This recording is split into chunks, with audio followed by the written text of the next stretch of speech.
Ya, bismillah. Hari ini kita bahas tentang sholat yang sehari kita bertemu. Aku nggak tahu ini efektif apa nggak, soalnya nggak bisa dicontohin. Tapi aku coba mulai dari gerakan ya. Pertama gini, sholat itu kan tiang agama. Nah, kalau teman-teman kita sudah lewat rukun iman ya.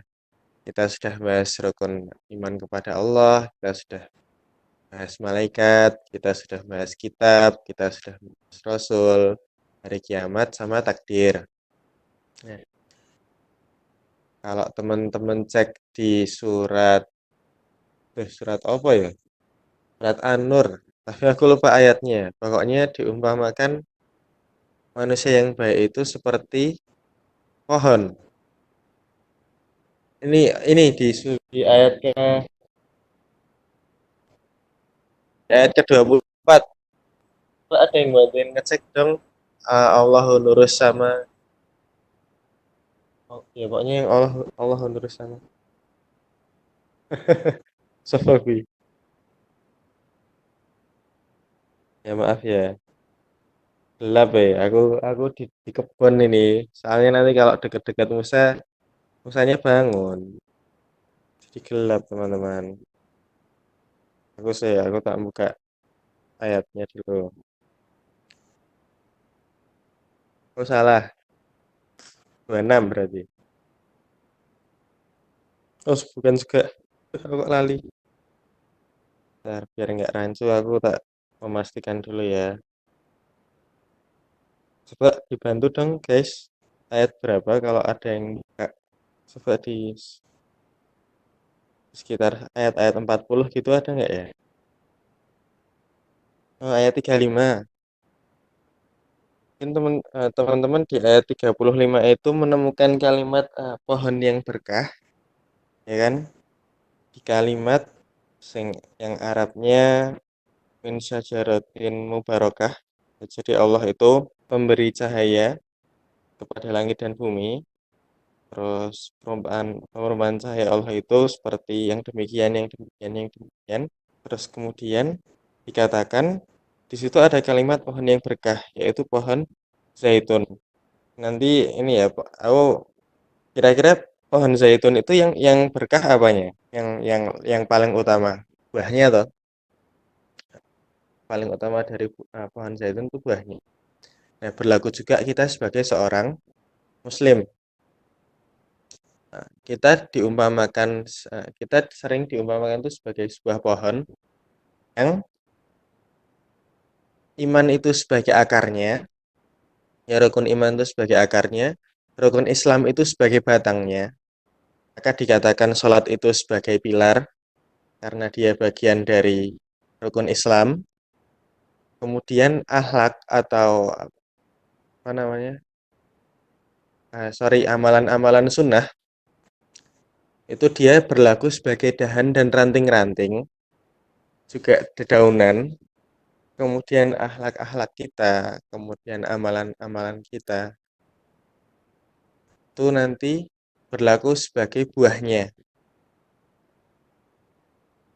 Itu yang kalau pohon ini ada pun orang sudah bisa berteduh, apalagi ada buahnya orang bisa makan dari sana. Jadi ada saja sudah bermanfaat, kemudian apa namanya?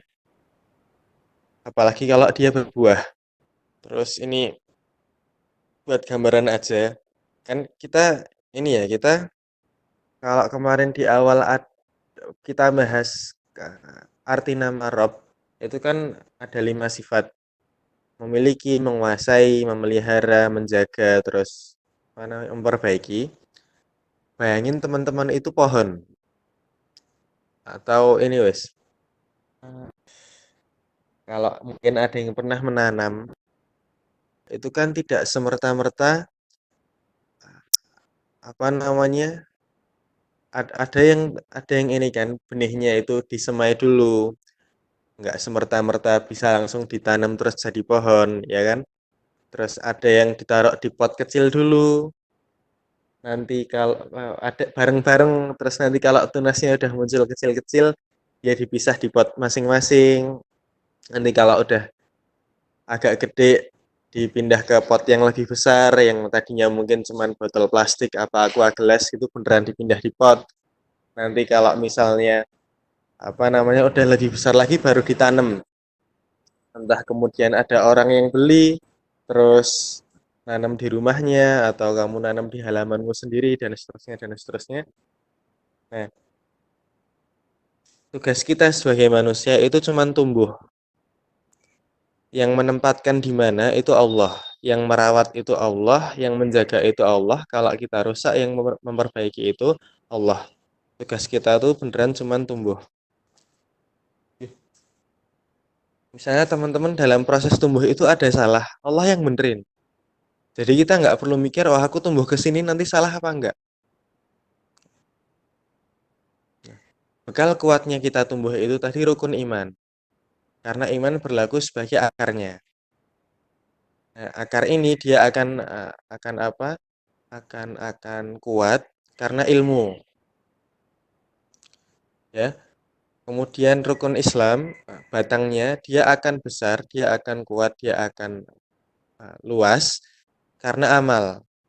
Kalau kemarin di materi manusia ingat derajat manusia itu sorry, di materi awal juga derajat manusia itu cuma dua, iman dan ilmu, ya takwa dan ilmu, karena hakikat manusia itu dua, sebagai hamba Allah dan sebagai khalifah di bumi. Maka ini belum dibahas kemarin. Jadi hamba Allah itu yang kaitannya dengan iman dan dengan takwa. Dengan amal, dengan takwa tadi. Kemudian khalifah itu kaitannya dengan ilmu. Kenapa? Kalau teman-teman ingat dulu kita pernah bahas barang siapa ada memiliki tabut gitu ya, ada Tauratnya Nabi Musa, kemudian padanya kekuasaan. Itu sebenarnya Allah ingin menyampaikan suatu hukum alam, bukan cuma hukum Islam ini. Bahwasannya kekuasaan itu akan diberikan kepada yang berilmu. Itu mutlak. Jadi kalau teman-teman bertanya-tanya kenapa kok orang ini berkuasa dan segala macam, karena dia lebih berilmu untuk berkuasa. Walaupun ilmunya tidak dipakai untuk baik, tapi dia lebih punya ilmu untuk itu. Ketika kita lebih berilmu daripada beliau atau ada orang yang lebih berilmu daripada beliau, otomatis Allah yang akan angkat kekuasaan itu daripada seseorang yang lebih berilmu tadi. Ambil contoh gitu ya. Mungkin sebagian dari teman-teman pernah dengar kisahnya di surat Ar-Rum yang kemudian Allah berfirman, sungguh bangsa Romawi telah kalah tapi sebentar lagi dia bakal menang. Jadi dulu Romawi itu pecah dari jadi barat dan timur. Yang barat di Vatikan, yang timur di Konstantinopel. Nah, yang di timur ini militernya lemah. Yang kuat itu yang di Vatikan, yang di Italia. Yang di Roma, sorry, bukan di Vatikan. Terus kemudian yang di timur ini diserang sama Persia. Kenapa gitu? Sebetulnya Romawi sama Persia ini dia sudah mau perang. Tapi mereka menunggu suatu tanda. Tanda bahwasannya kapan Nabi itu turun. Lebih tepatnya di mana? Jadi keadaan dunia waktu itu, apa namanya? Mereka tuh tahu kalau Nabi terakhir ini bau-baunya muncul. Makanya orang-orang aware, ulama-ulama aware. Ya makanya Bahir Bahiro apa sapa kuwi yang notice kalau kalau Rasulullah kecil itu Nabi. Ya, kenapa dia tahu? Karena emang itu sebuah ilmu yang umum. Makanya orang-orang Yahudi itu punya sifat setiap kali ada yang berlaku tanda-tanda kenabian, bukan dari orang Yahudi pasti dibunuh. Karena mereka pengennya nabinya dari orang-orang Yahudi. Nah, termasuk Persia dan Romawi ini, uh, mereka nunggu, mereka nggak perang karena bentar lagi nabinya turun. Masing-masing dari mereka berpikiran, kalau nabinya turun di wilayahku, aku yang menang, aku yang benar. Nah, tiba-tiba nabinya turun di gurun pasir, yang bukan wilayah dari Persia dan Romawi, karena itu tidak menarik untuk dijajah, tidak menarik untuk dikuasai. Ya, nggak ada sumber dayanya, orang-orangnya bodoh dan segala macam. Makanya disebut bangsa jahiliyah ya. Ya nggak menarik lah. Begitu nabinya celing di padang pasir tadi karena mereka kepentingannya bukan untuk taat, makanya begitu nabinya muncul mereka nggak nyari nabinya tapi langsung perang. Militernya Konstantinopel dibandingkan dengan Persia atau Roma itu tergolong lemah walaupun bentengnya kuat. Nah, yang di Mekah itu yang Quraisy, yang pagan, yang nyembah berhala itu dukung Persia, kaum muslimin itu dukung Romawi. Karena paling tidak sama-sama agama Samawi, ya kan? Terus apa namanya? Abu Bakar waktu itu belum belum ada larangan judi. Begitu turun ayat ah, Romawi kalah, maksudnya dikepung sama Persia, Konstantinopel itu. Terus Allah berfirman sebentar lagi bakal menang. Abu Bakar tuh teriak-teriak kesenangan di apa di di ruang publik gitu ya. Nantang orang-orang Quraisy. Tahu nggak ada kabar dari Allah kalau misalnya yang menang itu Romawi. Terus sama orang Quraisy akhirnya diajak taruhan. 5 tahun, kita tunggu 5 tahun, Romawi bisa menang apa enggak. Terus Abu Bakar balik ke Rasulullah. Ngabarin, ya Rasulullah aku habis taruhan. Rasulullah tanya berapa? 5 tahun. Kan? Terus Rasulullah, intinya aduh kok 5 tahun masih masih ini, masih belum itu. Kemudian Abu Bakar balik ke orang Quraisy ngeralat ininya, ngeralat apa? Meralat perjanjian. Dia nego 10 tahun nggak boleh, nego 9 tahun nggak boleh, 8 tahun nggak boleh, 7 tahun nggak boleh, akhirnya dinego 6 tahun. Orang Quraisynya mikir, 6 tahun cuma ketambahan 1 tahun, oke lah nggak masalah. Tapi syaratnya, yang tadi taruhannya 50-50, anggap aja jadi 10 sama 90. Jadi kalau Quraisynya kalah, mereka cuman perlu ngasih 1 unta misalnya, tapi kalau Abu Bakar yang kalah, Abu Bakar harus ngasih 99 unta. Kurang lebih kayak gitu. Jadi orang Quraisy mikirnya 1 tahun ini nggak ada artinya, pun kalau ini misalnya kita kalah, kita nggak bakal rugi. Nah, di tahun ke-6, yang ngepung kehabisan tenaga, yang di dalam juga kehabisan tenaga. Jadi bahan makan sama-sama habis. Begitu yang ngepung balik dikit mereka kalah, begitu yang di dalam keluar sedikit mereka kalah. Jadi sama-sama bingung. Kemudian Heraklius, kaisarnya Romawi itu, bilang ke Raja Persianya, ikut waktu itu Raja Persia mengepung, gimana kalau damai aja? Tak ganti wes seluruh biaya perangmu, tapi kamu pulang. Nah, Raja Persianya ini pikirannya sama kayak orang-orang Quraisy itu. Oke, saya pulang, tapi biaya perangnya jangan diganti aja, tapi ganti 10 kali lipat.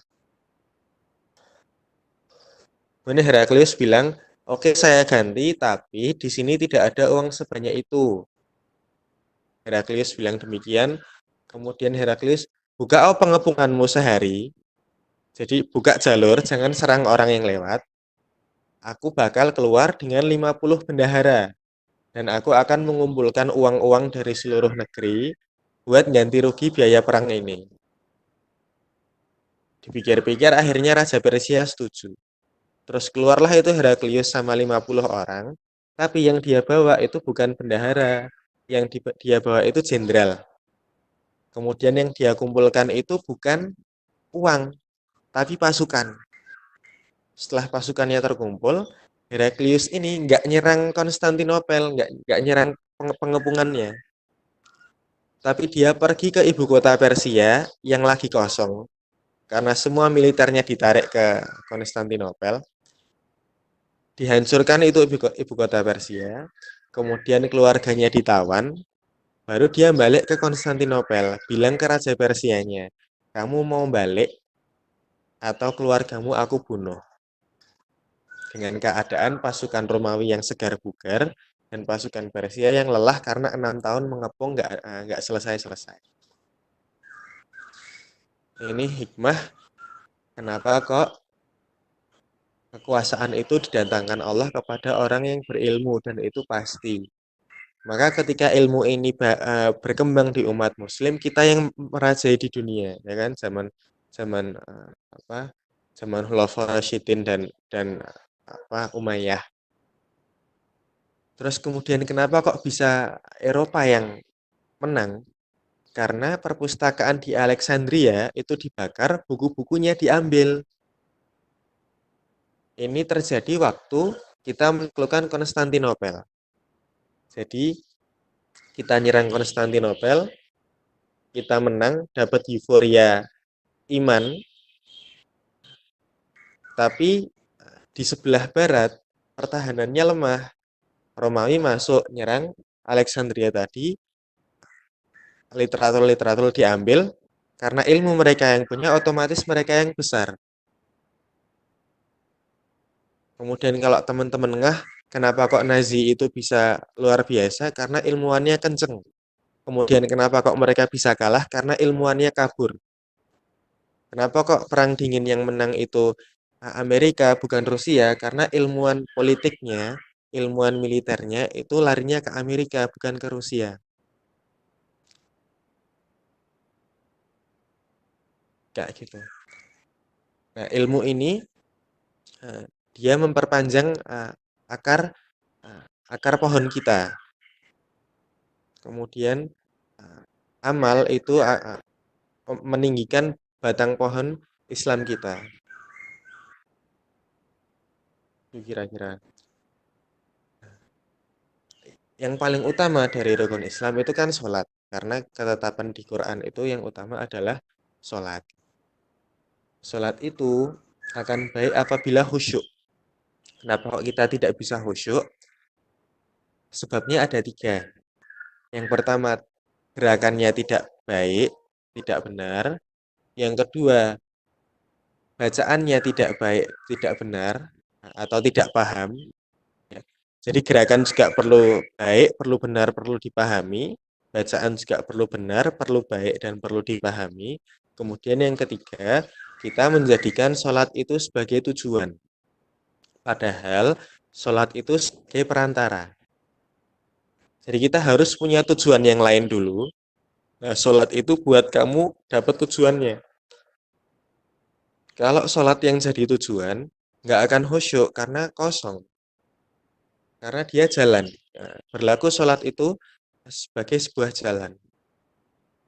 Setelah kamu pergi ke yang lain mau pergi ke gedung A, ke gedung B, ke gedung C, kamu mau pergi ke jalan. Ngapain pergi ke jalan? Begitu sampai di jalan juga ngopo. Ini sebab orang susah khusyuknya dalam sholat. Nanti bentuk-bentuk khusyuk itu seperti apa? Mungkin di belakang ya. Ini mulai satu-satu dulu dari mulai yang gerakan. Kalau teman-teman bisa sambil praktek, lebih baik sambil ini ya. Kalau mungkin audionya bisa dikencengin, terus teman-teman ya sambil pakai headset juga nggak masalah atau sambil bawa HP. Coba berdiri hadap kiblat. Terus ini fun fact pertama dalam gerakan sholat adalah ada porosnya. Terutama ini berguna untuk sholat jamaah supaya barisannya tuh rapi terus. Jadi teman-teman itu kalau ada yang berdiri ya sekarang, silahkan perhatikan kaki kanan. Terus di kakimu itu ada 5 jari kan. Maka jangan sekali-kali 5 jari ini meninggalkan tanah. Kalau bisa berarti hebat. Ini gini teman-teman. Jadi kan fitrah manusia itu diciptakan apa bentuk fisik manusia itu sempurna karena sempurna untuk sujud. Ya, bentuk sujud yang paling indah secara apa zahir maupun batin itu manusia. Bentuk zahirnya ya bangun di sawang, bentuk batinnya adalah kan sujud merendahkan diri itu. Sedangkan keunggulan manusia itu di akal. Maka tempat akal ini ketika sujud ditaruh di tempat paling bawah dan yang paling atas itu ini pantatmu, tempat keluarnya kotoran. Jadi bagian paling hina dari manusia itu fesesnya, paling mulia itu akalnya. Pas sujud sama Allah dibalik. Coba kamu hiu. Hiu mau sujud, mau tememplek di mana? Ya kan? Pergi ke dasar laut, kalau dia sujud perutnya di atas. Wagu banget. Ayam mau sujud terhalang paruhnya sendiri mungkin.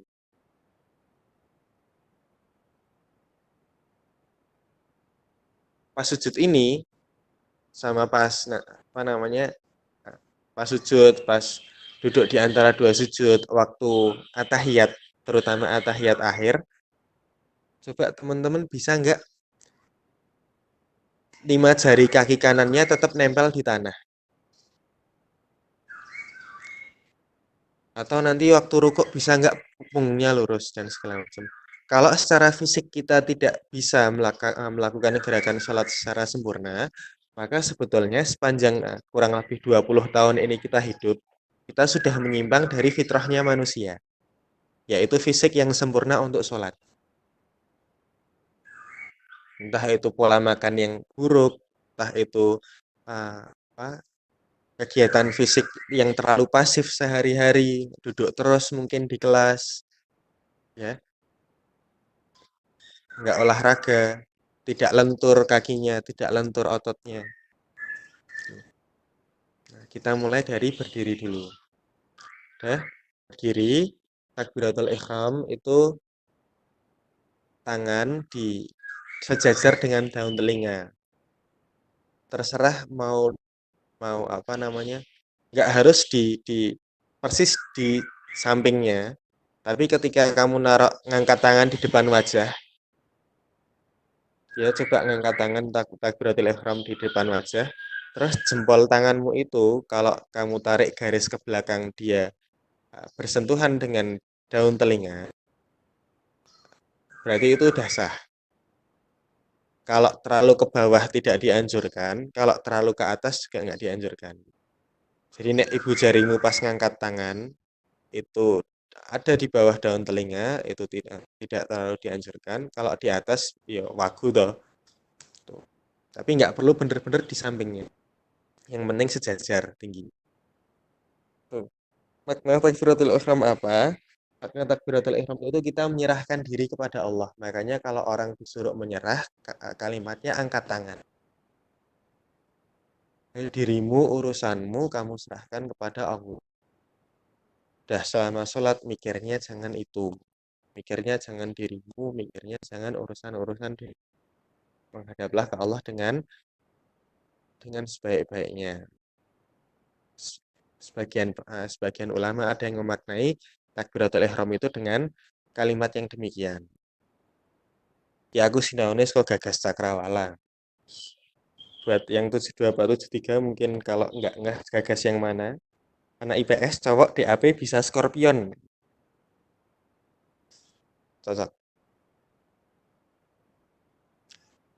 Gitu ya. Terus waktu yang paling baik untuk berdoa ketika sholat adalah waktu berdiri. Dikatakan kita paling dekat dengan Allah itu waktu sujud ya. Tapi kalau waktu paling baik berdoa itu waktu berdiri. Makanya kunut itu ada sebelum ruko atau sesudah ruko. Jadi tiap mazhab berbeda. Ada mazhab yang kunutnya itu habis surat pendek, ada yang habis doa setelah iktidal. Kemudian kalau teman-teman mau apa namanya, ini aku sekalian sekalian sekalian pergerakan sama bacaannya ya. Kalau misalnya teman-teman mau berdoa waktu berdiri ini bisa custom lewat kunut, kalau bisa tetap pakai bahasa Arab. Dan kalau kalau misalnya bingung, cari referensi hadis-hadis yang sahih atau ayat-ayat doa yang terkait dengan kepentingan kita, kemudian berdoa dengan itu. Kalau kita bacanya pakai ayat-ayat doa, bisa apa namanya? Bisa sekalian dibaca waktu membaca surat pendek. Membaca ihdinas siratal mustaqim atau iyyaka na'budu wa iyyaka nasta'in, ya dua ayat itu, teman-teman bisa kok visualizing apa yang mau diinginkan. Tuh. Terus ketika kita sholat berjamaah, kalau kata ini Ustadz Khalid Basalamah, imamnya baca apa, kita mikirnya apa, itu terhitung nggak khusyuk. Misalnya imamnya lagi baca surat An-Naba gitu ya, yang bagian surga-surga, terus kamu malah inget dosa, untuk nangis. Itu nggak khusyuk karena kita tidak pay attention dengan apa yang dibaca oleh imam. Tuh, sedikit, sedikit, sedikit bahasan. Terus masalah tangan, kalau teman-teman sedekap gitu ya, milih-milih yang menaruh tangan di depan badan. Ini yang baik itu di diafragma, di atas perut, di bawah dada, bukan di perut, bukan di dada, tapi di ulu hati. Kemudian, teman-teman melingkarkan jari-jari tangan kanan ke pergelangan tangan kiri. Dimanapun boleh, yang penting ada di antara pergelangan tangan kiri dan siku tangan kiri. Jadi tidak kemudian di lengan atas tangan kiri atau tidak di atas punggung tangan kiri. Aku bisa ngirim foto ya, so ini aku dong. Oh, terus nuzon dengan audio sudah paham aja ya. Kemudian lebar kaki itu selebar bahu. Jadi kalau sholat mau dibikinin maklir itu juga rumit ya. Kaki selebar bahu. Kemudian ruku. Ruku 90 derajat. Kalau teman-teman bingung, udah bener apa enggak, perhatikan betisnya udah ketarik atau belum. Yang kaidah kesehatan fisiknya adalah rukuk yang benar itu menghilangkan penyakit punggung. Itu masalah rukuk. Kemudian i'tidal. Nah, i'tidal ini kalau teman-teman bertanya-tanya, ada yang balik sedekap, ada yang tangannya di bawah, karena di hadisnya Rasulullah itu ketika mengajarkan sholat, waktu i'tidal itu kalimatnya gini malahan, kembalikan tanganmu sebagaimana keadaanmu waktu berdiri sebelumnya. Nah, Imam Malik, mazhab Maliki, di Afrika Utara sana, ketika takbiratul ihram yang pertama, yang baca Al-Fatihah sama surat pendek, itu tangannya nggak sedekap, tapi di samping badan. Maka waktu i'tidal di samping badan juga. Ya, berarti kan benar sesuai hadis. Keadaan berdiri satu dan berdiri dua itu sama. Kemudian orang yang pakai mazhab tangannya di depan badan, bukan di samping, tahu hadis ini, maka dia waktu i'tidal tangannya juga ada di depan badan.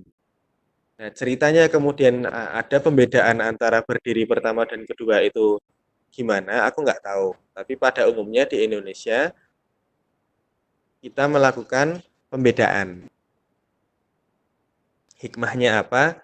Wallahu alam, tapi ini supaya teman-teman nggak bingung kalau ada yang tiba-tiba waktu i'tidal ikut sedekap atau malah sebaliknya. Waktu berdiri pertama, tangannya di samping badan. Tuh. Terus sujud tadi sudah sedikit diterangkan ya ininya, makna filosofisnya. Nggak apa. Ini masalah yang sedekap sama enggak tuh, nggak masalah. Cuman tidak lumrah kalau misalnya berdiri waktu baca Al-Fatihah dan surat pendek itu di samping badan tangannya, tapi waktu i'tidal malah di depan badan, itu wagu. Tapi kalau seperti pada umumnya di Indonesia nggak masalah, mau ngikut Maliki nggak masalah, yang di samping badan terus. Kemudian mau di depan badan terus juga tidak ada masalah. Terus ini sujud itu kalau buat laki-laki, dia berlaku perutnya dijauhkan dari paha. Terus sikunya dijauhkan dari badan. Untuk perempuan kebalikannya. Tapi wallahu alam ya ini berlaku untuk ketika sholat jamaah aja atau ketika sholat di rumah juga seperti itu. Jadi kalau yang perempuan sikunya didekatkan ke badan, terus pahannya perutnya didekatkan ke perut. Kalau yang laki-laki sebaliknya, perut jauh dari paha, siku jauh dari badan. Nah, kemudian tumpuan berat badan waktu sujud ini bagi orang-orang yang cupu, dia menumpukan berat badan ke kening, ke kepala. Kalau teman-teman mau lebih advance, silahkan tumpuan berat badan itu diganti ke tangan. Kemudian kalau lebih advance lagi, tumpuan berat badannya dikasih ke perut. Jadi teman-teman kencengin otot perut, sampai-sampai waktu sujud itu kening dan tangan tidak merasakan beban apa-apa. Tidak menyangga badan. Cuma nempel aja di tanah. Terus kalau teman-teman mau sambil nyoba gitu ya, silahkan coba transisi dari berdiri, rukuk, terus i'tidal, terus sujud. Itu tanpa jari-jari kaki kanannya meninggalkan lantai. Jadi bisa nggak teman-teman sujud dengan keadaan tadi, apa nih, dengan posisi yang dianjurkan tadi, dengan tumpuan berat badan yang baik tadi, terus yang kamu nekuk telapak kaki itu benar-benar 5 jari bisa ditekuk. Tidak kemudian kelingkingnya, apa namanya, kelingking atau jari manisnya menjulur ke belakang atau bahkan cuman jempolnya aja yang ditekuk, yang lain ke belakang. Terus kemudian kita duduk di antara dua sujud. Yang kalau di apa namanya di teks hadisnya posisinya adalah menghadapkan jari-jari kaki kanan ke arah kiblat. Oh iya, ini buat buat keseluruhan sholat ya. Jadi waktu berdiri pun, waktu rukuk, waktu i'tidal, waktu sujud, kaki kanan dan kaki kiri itu telapak kakinya lurus ke arah kiblat. Jadi bentuknya huruf huruf apa ya? Huruf I, bukan huruf V. Nah, huruf H deh. Jadi bukan kayak posisi siap sempurna. Kalau sikap siap sempurna kan apa? Kaki kanan serong ke kanan, kaki kiri serong ke kiri. Lah ini lurus ke depan semua. Nah, keadaan ini yang dijaga sampai selesai sholat. Jadi tadi duduk iftirash gitu ya. Kaki kanan di apa namanya? Jari-jari kaki kanan menghadap kiblat, kemudian kita duduk di atas kaki kiri. Nah, duduk di atas kaki kiri ini manfaat secara fisiknya adalah ini terkait dengan organ reproduksi. Mbuh di bagian tumitnya menekan menekan tulang duduk atau tulang duduknya yang menekan tumit, aku nggak tahu. Tapi fadilahnya seperti itu. Terus sujud lagi, kemudian bangkit naik gitu ya, ada duduk istirahat sebelum naik, terus naik berdiri lagi. Nah, coba ditransisikan ini, teman-teman, jari-jari kaki kanannya tidak ada satupun yang meninggalkan lantai, kalau bisa. Kemudian masalah duduk atahiyat awal itu kan seperti duduk iftirash. Sedangkan duduk atahiyat akhir di teksnya Rasulullah SAW bersabda, hadapkan jari-jari kaki kanan dan jari-jari kaki kiri ke arah kiblat. Jadi waktu teman-teman nyelipin jari kaki kiri itu ke bawah ini, ke bawah tungkai kaki kanan, ya kan, waktu atahiyat akhir.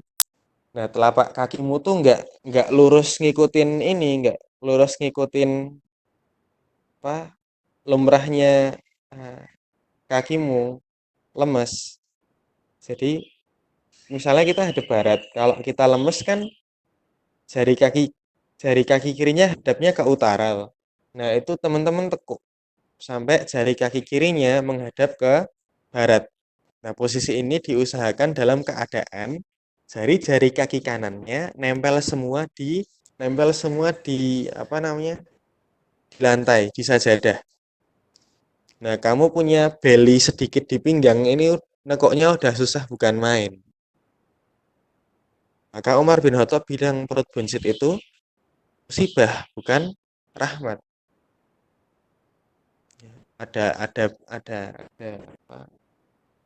ada gelambir itu sudah mengganggu, apalagi kemudian kalau otot pinggangnya tidak lentur nanti sakit, terus otot punggungnya tidak lentur juga, otot kakinya tidak lentur nanti uh, kram dan segala macam.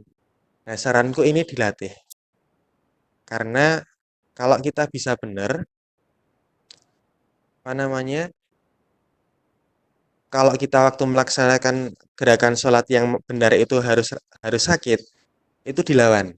Dilatih berulang-ulang sampai terbiasa.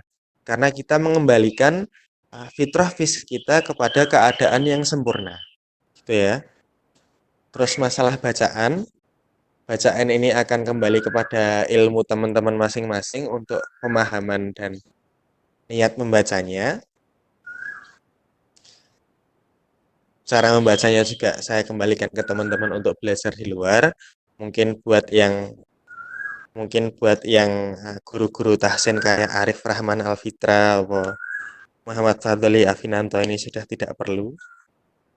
Ini gimana ya? Aku tak video kok. Coba ya kalau bisa ya.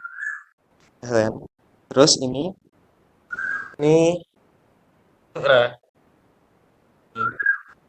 aku sempat ini lima jarinya nempel ya. Terus ini yang tahiyat akhir ya. Aku jawab. Dah.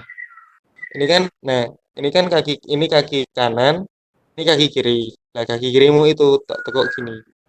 Jadi ini hadap kiblat, ini juga hadap kiblat.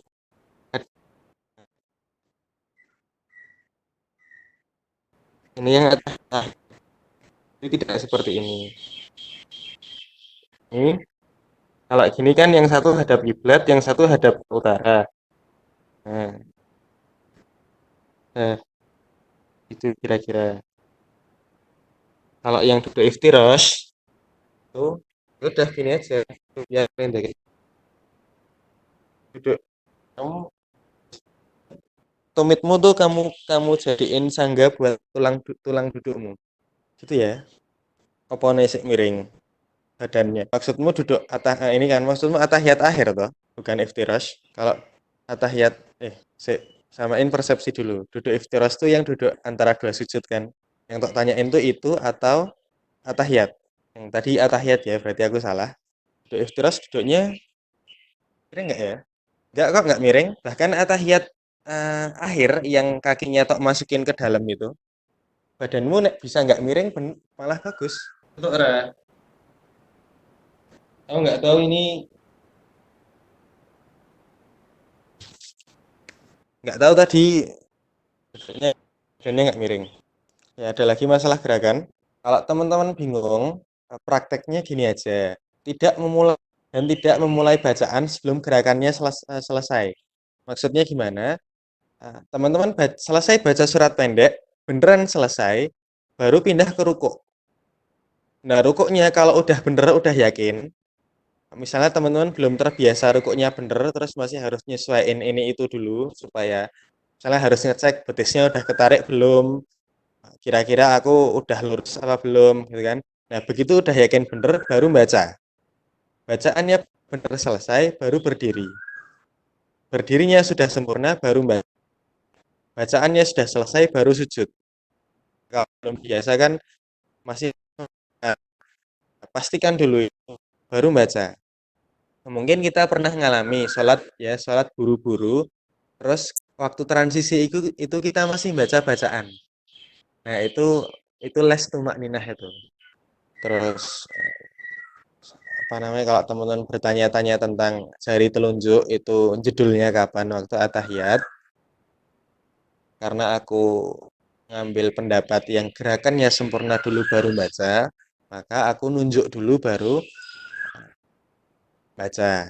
Tapi ada yang setelah apa namanya, sebelum syahadat. Di waktu syahadat baru jedul. Nah, terus waktu sholat berjamaah, kalau imamnya sudah takbiratul ihram, kemudian kita bergerak, tapi gerakan kita mendahului imam, itu tidak terhitung mendahului. Makanya kalau kita jadi imam, mending gerakannya selesai dulu, baru kita takbiratul ihram. Misalnya kita mau rukuk. Nah, rukuknya selesai atau menjelang selesai, baru kita Allahu Akbar. Bukan waktu masih berdiri Allahu Akbar, terus kita turun. Untuk menjaga supaya jamaah itu tidak mendahului. Karena transisi masing-masing orang dari berdiri ke rukuk, dari berdiri ke sujud itu waktunya bisa beda-beda. Misalnya dari sujud ke berdiri. Teman-teman selesai berdiri dulu baru takbiratul ihram. Bayangno kalau takbiratul ihramnya di awal di bawah, kemudian yang mengimami sudah tua, niscaya kan belakangnya bakal lebih cepat berdiri duluan daripada beliau. Tapi intinya kalau takbiratul ihramnya sudah sempurna dibaca, sudah Allahu Akbar. Nah, kita bergerak setelah itu, maka tidak terhitung mendahului imam. Kalau sepersekian detik mungkin gerakan kita lebih cepat. Ini ya masalah masalah gerakan sama bacaan yang bisa sedikit tak bahas untuk membantu kita khusyuk dalam dalam sholat. Sekarang kita masuk ke sholat itu akan lebih mudah khusyuk. Di poin ketiga, kalau kita tahu tujuan kita apa. Jadi sholat ini sebagai perantara. Tiap sholat itu ada keutamaannya masing-masing. Kita ambil sholat fardu dulu deh. Sholat subuh itu dijamin keamanan dan ketenangan hati. Keamanan fisik, ketenangan hati. Itu sholat subuh. Kemudian sholat zuhur itu dijamin kesehatan badan. Salah. Sholat zuhur itu kekayaan harta. Kemudian sholat asar itu kesehatan badan. Kemudian sholat maghrib itu dijamin anak keturunan yang soleh. Jadi nggak perlu repot-repot didik dan segala macam. Nggak perlu khawatir nanti keadaannya gimana. Kalau kita sholat maghribnya baik, anak kita baik. Nanti gadoknya dari mana? Kalau teman-teman pay attention sama materi-materi kita selama ini, insya Allah bisa nemu benang merahnya di mana. Kok sholat itu larinya anaknya jadi baik. Kemudian sholat isya itu dia keutamaannya adalah istirahat yang berkualitas. Belum nanti sholat duha. Keutamaannya apa? 2 rakaat apa? 3 rakaat, 4 rakaat apa? 6 rakaat apa? 8 rakaat apa? Sholat tahajud juga gitu. Sholat rawatib yang satu dengan yang lain. Ada sholat sunnah mutlak, ada sholat sunnah wudhu, ada tahiyatul masjid. Masing-masing punya keutamaannya sendiri-sendiri. Jadi kan teman-teman bisa bagi porsi nih. Oh, aku ngincer ini. Berarti aku kencengnya di sini. Sholat sunnahnya. Kalau iman kita belum kuat untuk 5 waktu ke masjid misalnya. Berarti silahkan urutkan prioritas itu. Misalnya kamu paling butuh kesehatan badan. Maka pergi ke masjid waktu asar. Yang lain, minta ke Allah. Bilang ke Allah, ya Allah, saya baru bisa ke masjid waktu asar. Mohon dibantu dengan bisa sholat masjid di waktu yang lain. Tapi tahu prioritas, karena kita tahu kebutuhan diri kita apa. Termasuk misalnya aku ngejar fisik yang baik. Berarti di sholat itu aku benar-benar memperhatikan bagaimana rukuknya. Aku kuat rukuk itu berapa puluh menit. Aku kuat sujud itu berapa puluh menit. Ya, ketika aku nahan itu pakai perut. Ya, teman-teman beneran bisa ini praktek masalah tumpuan berat badan itu. Teman-teman ngulang bacaan sujud 10 kali itu badan udah gemeter kok. Karena nggak kuat nahan. Itu tak jadiin apa namanya patokan. Oh, sekarang aku kuat 10 kali baca, besok aku kuat 20 kali, seterusnya. Aku titik breaking pointku tuh setelah berapa lama. Itu diperhatikan waktu sholat. Karena tujuannya ke arah sana. Ketahanan fisik. Kemudian kelenturan badan. Kalau teman-teman punya doa spesifik, punya hajat spesifik, pakailah sholat. Makanya Allah kasih syariat, kalau kamu punya hajat, punya masalah, maka selesaikanlah dengan sabar dan dengan sholat. Kalau kemarin kita bicara sabar itu kan keadaan pasif toh. Kita nggak keluar dari syariat. Nah, aktifmu itu sholat. Ikhtiar yang paling utama itu sholat. Nah, kita pengen sesuatu dulu baru sholat. Kemudian kalau teman-teman tanya, lanjut niatnya nggak lurus dong mas. Nah, pengenmu itu yang niatnya dibenerin. Ya. Jadi pengenmu itu untuk Allah apa enggak? Maka otomatis sholatnya juga untuk Allah. Misalnya kamu punya hajat untuk menikah. Menikahmu itu untuk Allah atau bukan? Nanti sholatnya itu membantuin kamu bisa nikah. Kalau nikahnya buat Allah, otomatis sholatmu juga buat Allah.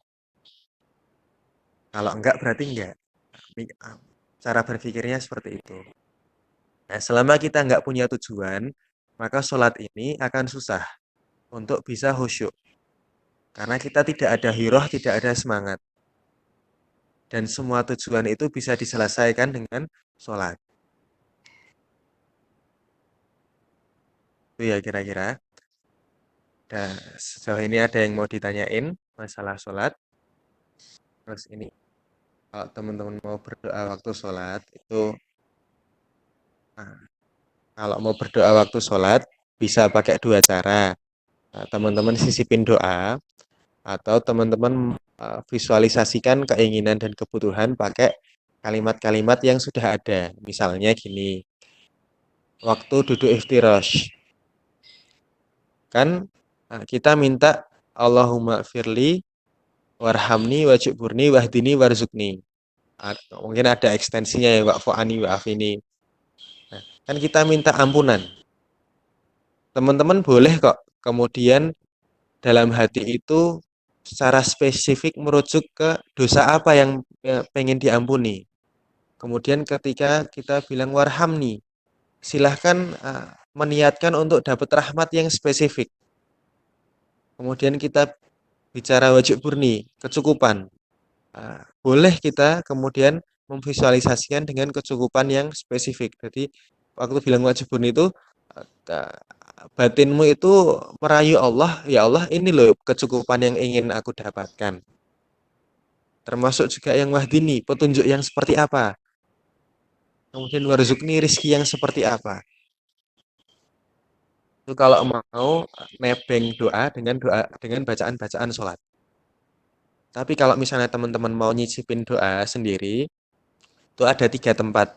Ada 4 tempat. Satu waktu doa iftitah, yang kedua waktu baca surat pendek, yang ketiga waktu kunut, yang keempat waktu doa sebelum salam.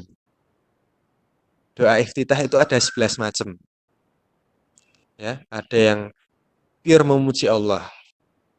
Nanti kalau teman-teman pakai yang ini, larinya ke ini, didoain hamalatul malaikah. Kemudian ada yang minta ampun, Allahumma ba'id baini wa baina khotoyaya, itu minta ampun. Ya Allah jauhkan jauhkanlah aku dengan dosaku sebagaimana engkau jauhkan maghrib ini maghrib dan syuruk tuh jauhkan dari timur dengan barat. Timur barat kan nggak pernah ketemu. Jadi Allahumma ba'id baini itu kita minta tidak pernah dipertemukan dengan dosa. Kalau udah sempat ketemu, kita minta dibersihin di kalimat keduanya. Ya, jadikan aku kembali putih lagi seperti baju yang habis dibersihkan. Terus yang bait ketiga, bersihkan aku dengan air, embun atau salju. Sebagaimana kau membersihkan sesuatu dengan air, embun atau salju. Nah, ini yang menarik. Kalau kita bersihin sesuatu dengan air, dengan embun atau dengan salju, itu nggak perlu dibilas lagi. Kalau teman-teman membersihkan sesuatu dengan sabun, kan perlu dibilas lagi. Nah, Allah tuh pengen bilang ke kita, kalau kamu minta pakai Allahumma ba'id baini, maka masalahmu itu akan selesai tanpa masalah lain. Maksudnya gimana? Misalnya aku pacaran, kemudian aku pengen tobat, tapi nih aku mutusin pacarku, dia sakit hati.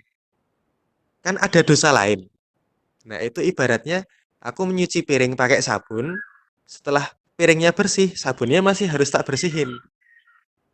Jadi setelah aku menyakiti hatinya, aku masih harus nyembuhin lagi. Kan repot.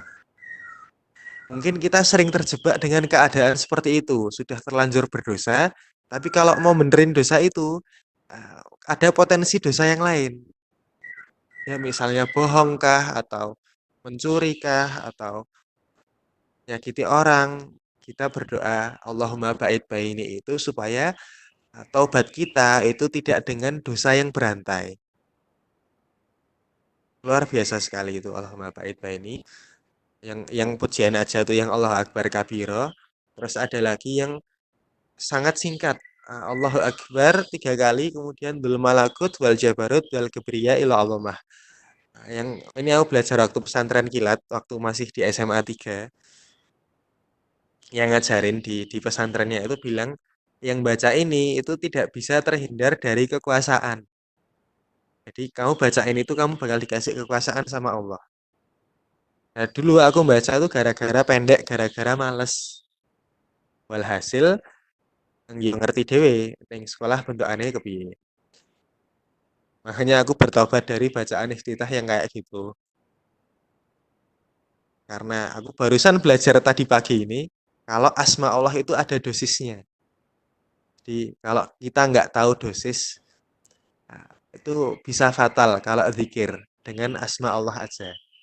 Mending zikir pakai rotib, apa pakai pakai apa pakai al-maksurat, itu dosisnya udah untuk umum. Itu bukan obat keras.